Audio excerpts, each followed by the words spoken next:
നമ്മൾ ഈ ഉസ്താദായി കഴിഞ്ഞാലുണ്ടല്ലോ, നാട്ടുകാരുടെ ഒരു ധാരണ എന്താന്ന് വെച്ചാല് അവര് പള്ളിയിൽ മാത്രം ഒതുങ്ങിയിരിക്കണം, മറ്റൊന്നും ചെയ്യാൻ പാടില്ല.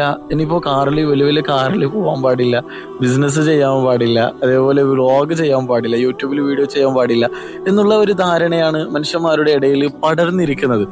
സത്യത്തിൽ ഇതിന്റെ അവസ്ഥ എന്താണെന്ന് നിങ്ങൾ മനസ്സിലാക്കണം. 24 മണിക്കൂർ ഓൺലൈൻ മജ്ലിസ് കാണുന്നതിന് പകരമായിട്ട് ഈ ഒരു വീഡിയോ നിങ്ങൾ ഏകദേശം 1 മണിക്കൂറും 10 മിനിറ്റോളം ഉള്ള ഈ വീഡിയോ കണ്ടാൽ നിങ്ങൾക്ക് ചിലപ്പോൾ കുറെ ധാരണകൾ കിട്ടുമെന്നാണ് എനിക്ക് തോന്നുന്നത്. അപ്പൊ സത്യത്തിൽ ഇതിന്റെ അവസ്ഥ എന്താണെന്ന് നിങ്ങൾ തന്നെ ഒന്ന് കേട്ടു നോക്കിയേ. ഉസ്താദായി കഴിഞ്ഞാൽ ബിസിനസ് ചെയ്യാൻ പാടില്ല.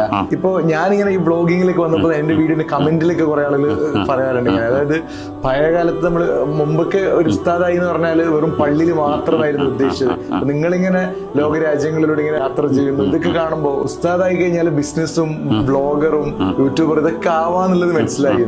അതായത് ഞാൻ പള്ളി ദർസിൽ ഓതി കൊടുക്കലേ പാടുള്ളൂ, വേറെ ഒന്നും ചെയ്യരുത് എന്നുള്ള ധാരണ നമ്മുടെ ചിലരിലുണ്ട്.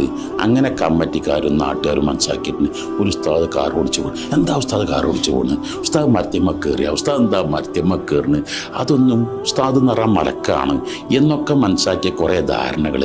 ഞാൻ എപ്പോഴും മനസ്സിലാക്കുന്നത് ഒരു ഉസ്താദ് എല്ലാ വിഷയത്തിലും 1-ാം നമ്പർ ആയിരിക്കണം. അയാളായിരിക്കണം ഏറ്റവും നല്ല ടീച്ചർ, അയാളായിരിക്കും. എന്നാൽ നല്ല വൈദ്യനായിരിക്കണം. എന്നാലോ നാട്ടിൽ ഏത് വിഷയത്തിലും അഭിപ്രായം ചോദിക്കാൻ അയാളായിരിക്കും. അയാൾ നല്ല ബ്ലോഗറായി മാറണം, അയാൾ നല്ല ബിസിനസ്സുകാരനായിട്ട് മാറണം. പ്രത്യേകിച്ച് കേരളത്തിൽ ഇന്ന് ഇസ്ലാം പ്രചരിപ്പിക്കുന്ന പ്രധാനക്കാരാണ് ഹളറമി സാദാത്തുക്കൾ. ഈ ഹളറമി സാദാത്തുക്കളൊക്കെയും ലോകത്തിന്റെ പല ഭാഗങ്ങളിലെത്തി ബിസിനസ് ആവശ്യാർത്ഥാണ്.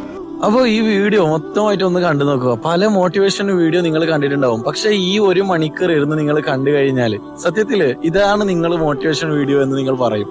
ഒന്ന് ഇരുന്ന് കണ്ടു നോക്കിയേ.